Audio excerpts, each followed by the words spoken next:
할렐루야. 사랑하는 성도 여러분, 오늘도 로마서를 통해서 여러분을 만나게 되었습니다. 참으로 반갑고 또 하나님의 평안과 은혜가 여러분 가운데 있기를 바라고요. 어차피 이제 로마서를 시작했으니 우리 끝까지 한번 로마서를 함께 공부하기를 원합니다. 자, 오늘은 로마서 4장 17절부터 25절까지의 말씀을 통해서 은혜 받아보기를 원하는데, 오늘도 역시 말씀에 들어가기 전에 지난주에 무엇을 배웠는지 간단히 복습하고 들어가도록 하겠습니다.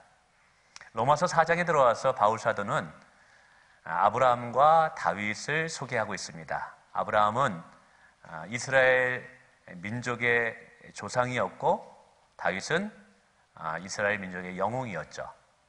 아브라함은 율법을 받기 이전에 하나님 앞에 의롭다함을 받은 사람이고, 다윗은 율법 이후에 하나님 앞에 죄사함을 받은 사람이죠. 바울 사도는 아브라함이나 다윗이나 믿음을 통해서 의롭게 되었고 믿음을 통해서 죄사함을 받았다라는 것을 우리에게 소개하므로, 죄인의 구원의 조건이 율법의 행위를 지킴으로가 아니라 믿음을 통해서임을 우리에게 보여주고 있습니다. 뿐만 아니라 할례 얘기를 언급합니다. 할례라는 것은 구원받은 자의 증표이지 조건은 아니라는 것이죠. 이것을 통해서 바울도 죄인이 구원을 받는 조건으로서 할례나 율법이 아니라 오직 믿음을 통해서 구원을 받을 수 있음을 또 소개하고 있습니다. 이후에 누가 아브라함의 후손이고 누가 아브라함의 상속자가 될 수 있는가? 바로 믿음을 가진 자가 참된 아브라함의 후손이 될 수 있음을 설명해 주었습니다. 그리고 하나님께서 창세기 12장 1절부터 3절까지 하신 아브라함과의 약속이 어떻게 온 열방 가운데 펼쳐지게 되었는지도 믿음을 통해서 설명해 주고 있습니다. 자, 이렇게 이야기하고 나서 오늘 배울 17절부터는 아브라함의 믿음이 어떤 믿음이었는가를 우리에게 설명하고 있습니다. 그 이유는 뭐냐면, 자, 아브라함이 믿음을 가졌어요. 하나님 앞에 참 의롭다함을 받는, 칭찬받는 믿음을 가진, 그런 믿음을 가졌다면 과연 아브라함의 믿음은 어떤 믿음이었는가를 우리에게 소개하므로 우리도 그와 같은 믿음을 가질 것을 우리에게 도전하고 있는 것이라는 거죠. 그래서 오늘 우리 17절 이후부터 배워야 할 포커스는 아브라함이 어떤 믿음을 가진 자였는가, 그리고 나는 어떤 믿음을 지금 가지고 있는가. 그래서 나 또한 아브라함과 같은 믿음을 가진 자로서 이렇게 도전을 받는 시간이 되었으면 좋겠습니다. 자, 우리 17절부터 한번 읽어가보면서 살펴보겠습니다. 기록된 바 내가 너를 많은 민족의 조상으로 세웠다 하심과 같으니 그가 믿은 바 하나님은 죽은 자를 살리시며 없는 것을 있는 것으로 부르시는 이시니라. 자, 기록된 바, 이건 성경이 이제 말씀하신 거죠. 내가 너를 많은 민족의 조상으로 세웠다 하심과 같으니, 이 내용이 뭐예요? 창세기 12장 1절과 3절에 하나님이 아브라함에게 나타나셨던 한 약속이고요. 그리고 13장 14절부터인가요? 14절부터 18절까지의 약속이고, 15장 1절부터 5절까지 말씀이고, 그리고 많은 민족의 조상이 된다는 이 약속은 창세기 17장 5절의 약속의 말씀입니다. 그런데 이렇게 아브라함에게 하신 그 약속을 어떻게 했느냐? 그가, 즉 아브라함이 믿은 바 되었어요. 믿은 바 되었어요. 그러면서 이 약속을 주신 하나님의 언약의 말씀을 믿었던 이유는 뭐냐면 그 하나님을 신뢰했기 때문인 것이죠.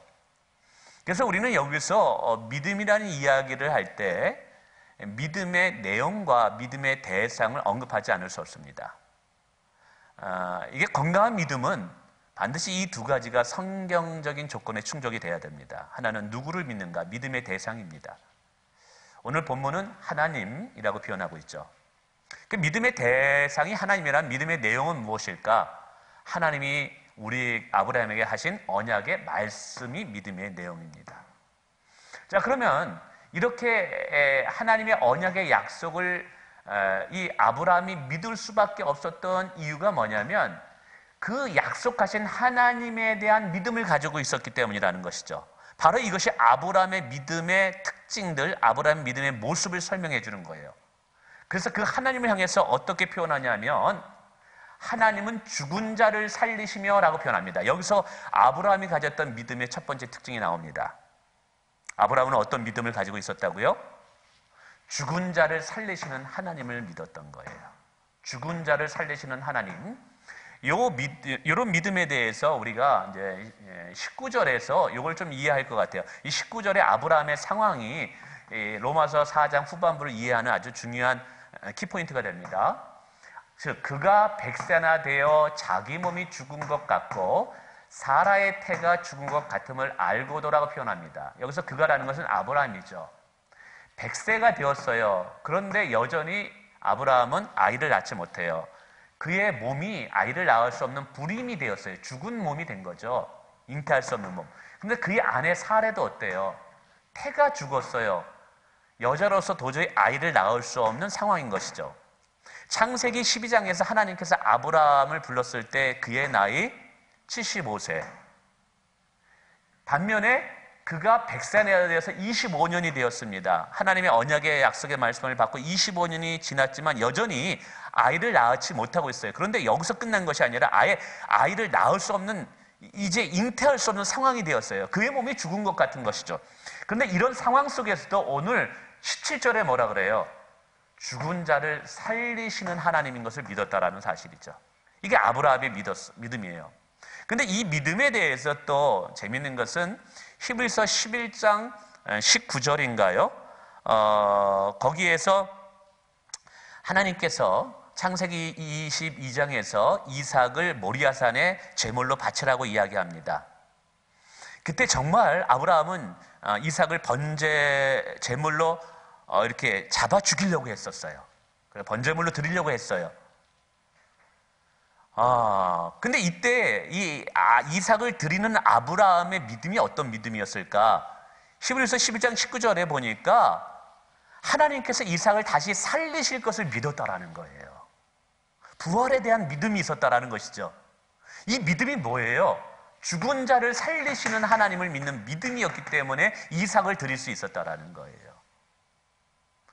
오늘 우리가 어떠한 믿음을 가지고 있어야 될까요? 예수 그리스도를 믿을 때 여러분, 예수 그리스도는 부활이요 생명의 주가 되십니다. 예수 그리스도를 믿는 자는 죽어도 살겠고 무릇 살아서 예수를 믿는 자는 영원히 죽지 아니하니라. 즉 우리의 참된 믿음은요, 죽은 자를 살리시는 예수 그리스도를 믿는 믿음이 있어야지 참된 믿음임을 기억하시길 바랍니다. 자, 두 번째, 아브라함의 믿음은 없는 것을 있는 것으로 부르시는 하나님을 믿는 믿음이었다라는 거예요. 우리가 이것을 볼 때 창세기 15장 1절부터 5절까지의 약속의 말씀을 생각해 보지 않을 수 없습니다. 하나님께서 아브라함을 텐트 바깥으로 끄집어내시고 하늘의 별을 보게 됩니다. 하늘의 수많은 별을 보게 하면서 내 후손이 이와 같이 많아질 것이다 라고 말씀하고 있죠. 그런데 그때 어땠어요? 사실 아브라함의 후손은 없었어요. 근데 오늘 아브라함은 자기의 상황이, 자녀가 한 명도 없었지만 하늘의 별과 같이 하나님의 약속은 반드시 성취되고 그렇게 이루어질 것을 있게 하시는 하나님을 믿었다라는 사실이죠. 우리는 여기서 아브라함의 믿음이 두 종류의 믿음이 있다라는 것을 우선 발견하게 됩니다. 하나는 죽은 자를 살리시는 하나님이십니다. 우리 하나님은. 두 번째는요, 없는 것을 있는 것으로 만드시는 분이 우리 하나님이에요. 오늘 아브라함이 이런 믿음을 가졌기 때문에 하나님은 그를 의롭다고 얘기했다면 오늘 우리가 가져야 할 예수 그리스도를 믿는 믿음의 모습이 또 어떠해야 될까요? 동일한 거예요. 우리도 예수 그리스도를 믿을 때 부활의 주로서 믿어야 됩니다. 죽은 자를 살리시는 분으로서 그분은 창조주 하나님이 되기 때문에 없는 것을 있게 하는 거예요. 죽을 생명을 살아있는 생명으로 부르시는 분이 우리 예수 그리스도임을 다시 한번 저는 선포합니다. 계속해서 아브라함의 믿음을 소개합니다. 아브라함이 바랄 수 없는 중에 바라고 믿었으니 이는 내 후손이 이가 되리라 하신 말씀대로 많은 민족의 조상이 되게 하리라. 이것도 우리가 17절과 비슷합니다. 하나님께서 아브라함의 내 후손이 이가 되리라 하신 말씀, 그리고 많은 민족의 조상이 내가 될 것이라고 되어지는 이런 상황. 그런데 아브라함의 이 약속의 말씀을 받았을 때는요, 도저히 바랄 수 없는 상황이었던 거예요. 그러나 아브라함은 하나님께서 약속하셨기 때문에 그 약속의 말씀을 믿었던 거예요. 그래서 이 세 번째 아브라함의 믿음의 특징이 뭐예요? 바랄 수 없는 중에도 바라는 믿음이에요. 바랄 수 없는 중에도 바라는 믿음. 히브리서 12장 1절에 보면 믿음은 바라는 것들의 실상이요 보지 못하는 것들의 증거라고 말합니다. 믿음이라는 게 이거예요. 도저히 바랄 수 없는 거예요. 그러나 그것이 실체로 내가 바라보는 것, 이게 믿음이라는 거예요. 오늘 많은 사람들이 하나님을 믿고 또 그분을 신뢰하고 따라간다고 이야기할 때 자기의 이성, 자기의 경험, 자신이 배운 지식 안에서만 하나님을 신뢰하고 하나님을 믿는 경향이 있어요. 이것은 내가 만든 하나님을 믿는 믿음인 거예요. 그런데 아브라함의 믿음은 하나님의 약속의 말씀을 믿었다라는 것은 우리는 내가 만든 하나님을 믿는 것이 아니라 성경이 말하는 그 하나님을 믿는 믿음이 중요한 거예요. 여러분, 성경이 말하는 그 하나님을 믿을 때 우리는 바랄 수 없는 중에서도 바랄 수 있는 자가 될 수 있음을 믿으시길 바라겠습니다. 뿐만 아니라 재미있는 특징이 하나 있어요. 많은 민족의 조상이 되게 하려 하심이라 라고 표현하고 있습니다. 근데 이게 아브라함이 바랄 수 없는 중에 바라고 믿었는데 이 믿음 때문에 하나님은 많은 민족의 조상이 되게 하셨게 만드셨다라는 거예요. 그런데 이 많은 민족의 조상이 되게 하려 하심이라는 이 단어 속에, 이 동사 속에 아브라함으로 하여금 믿음을 가지게 하고 그 믿음이 민족의 조상이 되게 하는 믿음을 가게 하는 주체는 아브라함이 아니라 하나님이시다라는 것을 오늘 바울이 강조하는 것입니다. 오늘 종종 우리는 내가 믿었어, 나는 이 정도 믿음이 있는 사람이야, 나의 믿음을 자랑합니다.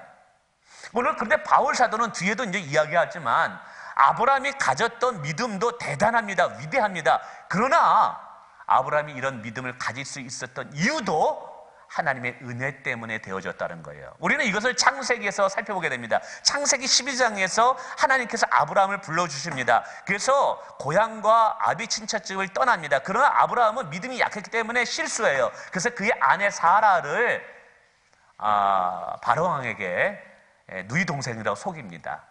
여전히 실수하고 연약한 것이 많습니다. 그런데 창세기 22장에 가보면 자기 아들 이삭을 하나님께 드리는 위대한 믿음으로 변화됩니다. 그 시간이 25년, 아들 이삭까지 드렸으니까 한 35년 이상이 걸린 것이죠. 그러니까 이 창세기를 읽다 보면 아브라함이 주인공인 것 같지만 사실은 아브라함의 믿음을 계속 증가시키고 아브라함의 믿음을 견고하게 만들어가는 하나님의 손길을 보게 됩니다. 결국 아브라함이 모든 민족의 조상이 될 만한 믿음을 가지고 있었던 이유도 뭐라는 거예요? 하나님의 은혜와 도우심 때문에 그가 그런 믿음을 가지고 있었다라는 거예요. 그래서 오늘 본문은 이것을 이 민족의 조상이 되게 하는 믿음은 아브라함이 가졌지만 이 믿음도 사실은 이 믿음을 준 주체는 하나님이라는 것을 이제 강조하고 있는 것입니다. 그래서 이것을 에베소서 2장 8, 9절에 우리의 믿음도 하나님의 선물이기 때문에 우리가 아무리 큰 믿음을 가지고 있다 할지라도 우리가 자랑할 것이 없다. 하나님의 전적인 은혜다. 오늘 우리가 가진 믿음도요, 하나님의 은혜의 선물임을 우리가 기억하시길 바라겠습니다. 그리고 또 하나, 많은 민족의 조상이 되게 하려 하십니다. 이게 아브라함은 바랄 수 없는 중에 하나님의 약속을 가지고 있었거든요. 그 하나님의 언약의 약속이 조상이 되는 실체가 되어버리게 돼요. 그러니까 하나님께서 우리에게 주신 수많은 약속이 있습니다. 그 언약의 약속이 우리의 삶의 실체가 되게 만드시는 분은 하나님이라는 거예요. 근데 실체가 되게 하실 때 무엇을 통해서 실체가 되게 하느냐? 우리의 믿음을 통해서 하나님은 우리에게 주어진 언약이 실체가 되게 만든다는 사실이에요. 그러므로 도저히 바랄 수 없는 상황 같고 힘든 상황 같다 할지라도 우리가 믿음을 포기하지 말아야 되는 이유가 이건 거예요. 왜냐하면 끝까지 믿음으로 인내하는 자는 믿음의 실체를 보게 되기 때문에 그런 거예요. 하나님은 믿음을 가진 자에게 실체를 보게 하는 은혜를 반드시 허락하십니다. 자, 계속해서 아브라함의 믿음이 또 어떠한 믿음이 있는가를 살펴보기를 원합니다. 그가 백산화되어 자기 몸이 죽은 것 같고 사라의 태가 죽은 것을 알고도, 이 부분을 설명을 드렸어요. 창세기 12장에서 하나님께 부름을 받을 때 75세였는데 창세기 21장에 와서 이삭을 낳을 때 그의 나이가 100세인데 그 전까지 태가 끊어져서 도저히 불임의 상태가 되었다. 근데 이것을 알고도 아브라함은 믿음이 약해지지 않았어요. 이게 아브라함의 네 번째 믿음의 특징이에요. 알고도 약하여지지 않는 믿음이 아브라함의 믿음이었다는 것이죠. 사람들은 자기의 상황을 막상 알게 될 때 무너질 때가 많아요. 아, 이거 힘들다. 도저히 안 된다. 여기서 끝났다. 그 상황을 알고 거기서 자포자기해요. 근데 여러분, 믿음은 그런 것이 아니라는 거예요. 도저히 죽은 것 같은 상황을 알았어요. 알고도 믿음이 연약해지지 않는 이 믿음이 오늘 우리에게 필요한 줄을 믿습니다. 왜냐하면 상황은 언제나 변해요. 그러나 하나님의 언약의 약속의 말씀은 결코 변하지 않습니다. 오늘 저와 여러분이 이 아브라함의 이 믿음을 통해서 도전을 받기를 원합니다. 우리의 상황이 도저히 막힌 것 같고 우겨싸임을 당한 것 같고 이게 끝났다라는 것을 내 눈에 뻔히 보여도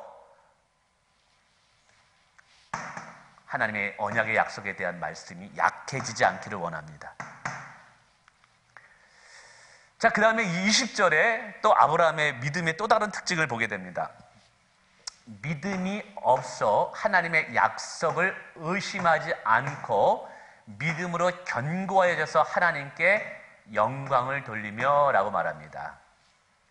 근데 여기서 이제 20절을 이해할 때 믿음이 없어라는 이게 아브라함이 믿음이 없다는 얘기인가? 라고 이해할 수 있어요. 그런 의미는 아니에요. 만약에 아브라함이 믿음이 없어라고 표현되어지면 뒤에 하나님의 약속을 의심하지 않고와 이게 모순이 됩니다. 그러니까 이 믿음이 없어 하나님의 약속을 의심하지 않고, 요거를 좀 영어 성경 NIV 성경을 가지고 가만히 묵상해 보면 이런 표현이에요. 아브라함은 하나님의 약속의 말씀에 대한 의심하는 생각이 전혀 요동하지 않고라는 뜻이에요. 그래서 요거를 저는 이렇게 차라리 표현됐으면 좋을 것 같아요. 이 믿음이 없어가 요 뒤로 들어가는 거예요. 하나님의 약속을 의심하는 그런 믿음이 없다라는 것이죠, 이게. 그래서 하나님의 약속을 의심하지 않는 그런 믿음이 의심하는 그런 믿음이 없다. 그래서 두 번 부정을 통해서 강한 긍정을 설명하는 것입니다. 그러니까 이건 뭐예요? 견고한 믿음이에요. 어떤 상황에 의해서, 어떤 마음의 요동에 의해서 흔들리지 않는, 요동하지 않는 그런 믿음을 가졌다라는 거예요. 사실은 믿음은 우리의 생각에서부터 시작이 됩니다. 근데 사람들은 상황이 좋을 때는 막 믿음이 충만해요. 상황이 어려울 때는 막 낙심이 돼요. 그리고 포기하고 싶고 막 그래요. 좌절하고 막 그래요. 그러니까 우리의 마음의 상태에 따라서 우리의 믿음이 왔다 갔다 한다라는 것이죠. 그런데 아브라함은 그렇지 않았다라는 거예요. 하나님의 약속에 대한 그것을 의심하지 않았기 때문에 내 감정에 따라, 내 상황에 따라서 내 마음이 막 흔들리거나 요동하는 그런 믿음이 아니었다라는 거예요. 오늘 저와 여러분이 이런 믿음이었으면 좋겠습니다. 좋을 때는 믿음이 충만한 것 같고 힘들 때는 믿음이 떨어지는 것 같고 단지 나의 감정에 의해서 나의 믿음이 좌우로 휩싸이는 그런 믿음이 아니라 내 감정과 상관없이 하나님의 약속의 말씀은 변함없듯이 우리의 믿음이 어떤 상황에서도 하나님의 약속을 의심하지 않고 믿음으로 견고해지는 그런 믿음이 되기를 원합니다. 마지막으로 7번째 아브라함의 믿음이 어떤 것이냐? 하나님께 영광을 돌리는 믿음이었다라는 사실이죠. 이것은 앞에서 제가 이제 말씀드렸던 많은 민족의 조상이 되게 하려 함이라, 이것을 통해서 아브라함이 위대한 믿음을 가졌고 의롭다함을 믿음을 가졌고 축복의 믿음을 가진 자였지만, 그러나 이러한 믿음을 가지게 하는 주체도 사실은 하나님께서 은혜를 주셨기 때문에 이러한 믿음을 계속해서 훈련받아서 여기까지 올 수 있었다라는 것을 제가 설명드렸습니다. 아브라함은 이것을 알았다라는 것이죠. 그래서 아브라함은 엄청난 위대한, 바랄 수 없는 중에 바라요. 소망할 수 없는 중에도 소망해요. 죽은 자를 살리시는 하나님을 믿었어요. 그리고 또 없는 것을 있게 하시는 하나님을 믿었어요. 엄청난 믿음인 것이죠. 그러나 이런 믿음조차도 하나님의 은혜로 되어진 것이고 하나님께서 도우셨기 때문에 내가 이런 믿음을 가지고 있었다라고 생각했기 때문에 결코 자신의 믿음을 자랑하지 않았다라는 거예요. 그리고 이런 믿음을 허락하신 분이 하나님인 것을 인정하고 그 하나님께 합당한 영광을 돌리는 믿음을 가졌다라는 사실이에요. 오늘 우리에게도 이 믿음이 필요합니다. 저는 이 여러 가지 아브라함의 7가지 믿음을 살펴봤는데 그 중에 이 하나님께 영광을 돌리는 믿음이 참 오늘 우리에게 상당히 매력적으로 들려지게 됩니다. 분명히 하나님은 그 믿음대로 역사하시는 분입니다. 그러나 그 놀라운 역사하심과 하나님의 일하심을 보고 나서도 이 모든 것은 하나님의 은혜로 된 것입니다 라고 하나님께 영광을 돌릴 수 있는 믿음이 오늘 저와 여러분 가운데 있기를 축원을 드리겠습니다. 그러면서 이 7가지의 믿음을 총괄적으로 21절에 이렇게 정리합니다. 약속하신 그것을 또한 능히 이루실 줄을 확신하였으니 라고 표현하고 있습니다. 약속이 뭐예요? 하나님의 언약의 말씀이죠. 창세기 12장, 13장, 15장, 17장 그리고 22장에 하신 그 약속의 말씀입니다. 근데 그것을 능히 이루실 줄을 믿었다라는 거예요. 그냥 쪼잔하게 이루시는 분이 아니라는 거예요. 내 상황이 죽은 것 같고 태문이 닫힌 것 같고 없는 것 같고 사방으로 우겨싸임을 당한 것 같지만 아니에요. 하나님은 능히 이루실 줄을 확신하는 믿음을 가졌다라는 거예요. 오늘 우리에게 바울사도가 이런 믿음을 소개하는 이유는 우리가 이런 믿음을 가지고 예수 그리스도를 따라가기를 원하고 있기 때문에 그런 거예요. 자, 그러면서 이런 믿음을 가졌을 때 아브라함이 누리는 축복에 대해서 다시 한번 이야기합니다. 그러므로 그것이 뭐예요? 아브라함이 가졌던 이 7가지 믿음의 종류가 그에게 의로 여겨지는 축복을 아브라함에게 가져온 것입니다. 그리고 그 믿음조차도 하나님이 되게 하셨기 때문에 가능한 것이고 아브라함이 이것을 깨닫고 교만하지 않고 하나님께 영광 돌리는 믿음을 가졌던 것이죠. 근데 사실은 의로 여겨지는 믿음뿐만 아니라 아브라함은 그 믿음을 통해서 이삭이라는 언약의 씨앗을 얻게 되는 축복의 실체를 보게 되는 축복의 사람이 되기도 합니다. 그래서 우리는 여기서 믿음에는 또 2종류의 믿음이 있음을 알게 돼요. 하나는 구원을 얻게 하는 믿음이 있는 것이고 두 번째는 구원을 얻고 난 이후에 우리로 하여금 축복을 얻게 하는 믿음이 있다는 것도 알게 됩니다. 그래서 바라기는 저와 여러분이 아브라함과 같은 믿음을 가지고 있음으로 말미암아 의로움을 얻는 것에서 끝나는 것이 아니라 구원을 얻는 것에서 끝나는 것이 아니라 하나님 앞에 쓰임받고 축복받는 인생으로 정말 존귀한 인생으로 되어지는 그런 복도 누리기를 원합니다. 그러면서 이제 바울이 말하죠. 그에게로 의로 여겨졌다 기록된 것은 아브라함만 위한 것이 아니요. 자, 그에게로 의로, 그가 누구예요? 아브라함에게 의로 여겨졌다 기록된 것 15장, 창세기 15장 6절과 7절입니다. 아브라함이 하나님의 약속의 말씀을 믿음으로 그가 의롭다 여김을 받았다라고 성경에 기록되어 있어요. 근데 이렇게 창세기 15장에서 아브라함이 어떻게 의로움을 받았다라는 것을 기록한 이유는 아브라함만을 위해서 창세기에 기록한 것이 아니라는 거예요.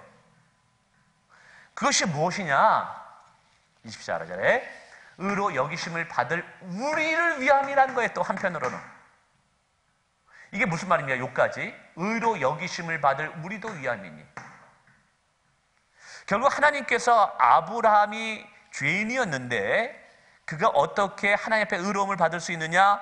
믿음을 통해서 의로움을 얻었어요. 그런데 창세기에서 그걸 설명한 이유는 이후에 오늘 우리들도 믿음으로 의롭다함을 얻게 하게 하는 방법을 창세기에 소개해 주었다라는 거예요. 그러므로 오늘 우리도 어떻게 의로움을 얻을 수 있다라는 것을 설명해 주고 있어요. 아브라함과 같은 믿음을 통해서 우리도 의로 여기심을 받는다라는 거예요. 자, 그런데 아브라함이나 오늘 우리나 의로움을 얻는 방법은 동일해요. 바로 그것은 믿음이라는 것이죠. 하나님의 언약의 말씀을 믿는 믿음으로. 그러나 아브라함이 믿는 믿음의 내용과 우리가 믿는 믿음의 내용은 약간 차이가 있다라는 거예요. 아브라함이 믿는 믿음의 내용은 뭐냐 하면 하나님의 언약의 약속의 말씀을 믿는 믿음이었어요. 근데 그 언약의 실체가 뭐냐면 예수 그리스도예요. 그래서 요한복음 8장 56절에 보면 이런 말씀이 있어요. 예수님께서 바리새인들과 논쟁을 할 때 예수님께서 아브라함보다 먼저 존재하셨다라는 것을 설명하거든요. 그러면서 예수님이 말씀하십니다. 아브라함도 나의 때 볼 것을 즐거워하였다, 보고 기뻐하였느니라라고 말씀합니다. 즉 그러니까 아브라함도 사실은 예수 그리스도를 믿음의 눈으로 바라보면서 기뻐하였다라는 거예요. 무슨 말이에요?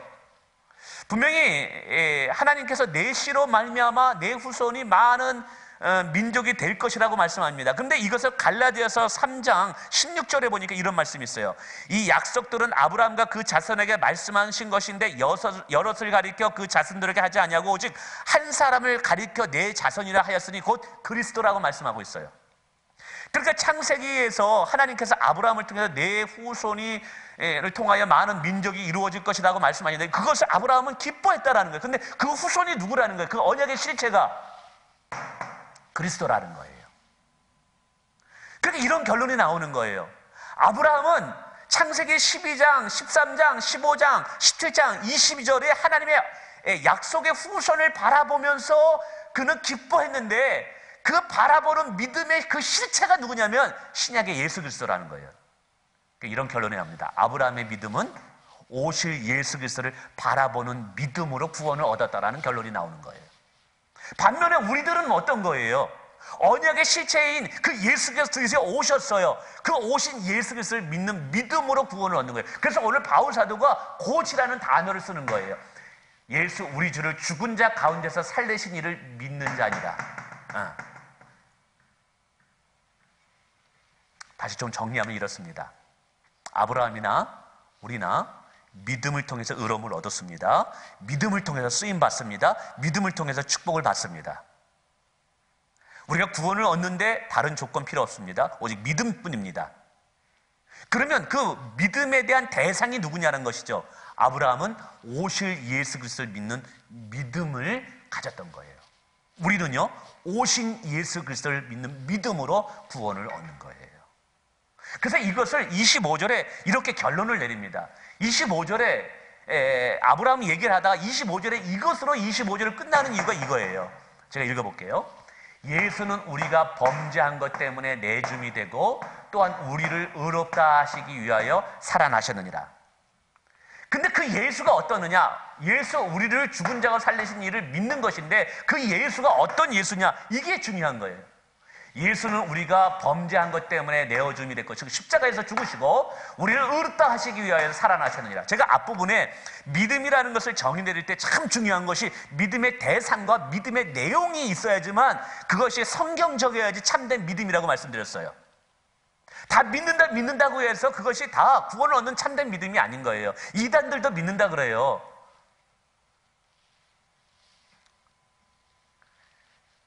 뭐 요즘 신천지도 뭐 다 믿는다 그래요. 근데 무엇을 믿느냐, 누구를 믿느냐가 더 중요한 거예요. 참된 믿음에 성경이 말하는 구원자를 믿어야 되고요, 성경이 말하는 구원의 내용을 믿어야 돼요. 그것을 오늘 바울 사도는 다시 한번 이렇게 정리를 하는 거예요. 결국 우리의 믿음의 대상은 누구라는 거예요? 예수. 믿음의 내용은 예수가 우리 죄를 위해서 십자가에서 속량 제물로 죽으셨다는 사실. 우리의 믿음의 내용이 뭐예요? 우리를 의롭게 하시기 위해서 예수께서 다시 살아나셨다는 부활에 대한 믿음. 그 구원을 얻는 참된 믿음은요, 예수 그리스도의 십자가와 예수의 부활을 믿는 믿음이어야지 그것이 우리에게 아브라함이 가졌던 믿음과 같은 믿음의 작용을 한다는 사실이에요. 그 단지 예수님을 좋은 친구, 우리의 문제를 해결하는, 우리의 고민을 들어주시고, 물론 그런 분이에요. 그러나 우리의 믿음이 거기서 끝난다면 그것은 아브라함이 가졌던 그 믿음이 아니라는 거예요. 아브라함을 의롭게 한 믿음은 바로 예수의 십자가와 예수의 부활을 믿는 믿음이었다라는 사실이에요. 이게 너무너무 중요합니다. 오늘 이 복음의 참된 의미를 모르면요, 좀 힘들고 어렵다고 해서 하나님 없다고 떠나요. 자기 문제가 있을 때는 하나님을 찾는데 문제가 해결되면 더 이상 하나님을 필요로 하지 않아서 또 하나님을 떠나요. 정말 중요한 것은 예수님이 무엇 때문에 십자가에 죽으셨는가? 나의 죄사함을 위해서 죽으셨다. 예수님이 사흘 만에 왜 부활하셨는가? 나에게 의롭다 하심을 인쳐주시기 위해서 그분은 다시 부활하셨다. 이 십자가에 죽으시고 나를 위해서 부활하신 이 예수를 믿을 때 우리는 아브라함과 같은 믿음을 가진 자로서 하나님 앞에 의로움을 받고 하나님의 자녀가 되고 하나님의 축복의 상속자가 된다는 사실이에요. 오늘 말씀을 맺습니다. 오늘 로마서 4장 17절부터 25절까지 아브라함의 믿음은 어떠한 모습인가를 설명드렸어요. 7가지로 설명드렸습니다. 죽은 자를 살리시는 하나님을 믿었고, 없는 것을 있게 하시는 하나님, 바랄 수 없는 중에 바라는 또 믿음을 가졌고요. 여러 가지 또 하나님께 영광 돌리는 7가지 믿음을 드렸어요. 근데 이 아브라함이 이런 믿음을 바울사가 소개하는 것은 결국 그 아브라함의 믿음을 구약 성경에 기록한 이유는 오늘 예수를 믿는 자들이 의롭다함을 얻게 하기 위한 하나의 그림자로서, 예표로서 하나님은 거기에 기록해 놓았다는 것이죠. 그래서 오늘 바울 사도는 우리에게 구원을 주는 아브라함과 같은 참된 믿음은 어떠한 믿음을 가진 것이어야만 되는지, 참된 복음의 믿음이 무엇인지를 25절에 규정하면서 이제 이렇게 끝납니다. 자, 그렇게 해서 이제 오직 죄인이 구원을 받고 죄인이 쓰임받고 축복받는 것은 믿음밖에는 없음을 선언합니다. 그래서 이제 5장에 들어가서 이런 믿음을 가진 자들이 그리스도 안에서 누리는 축복, 은혜가 무엇인지를 구체적으로 설명해 갑니다. 다음 주에도 여러분 기대하시고 로마서 강의를 꼭 들어주시면 감사하겠습니다. 감사합니다.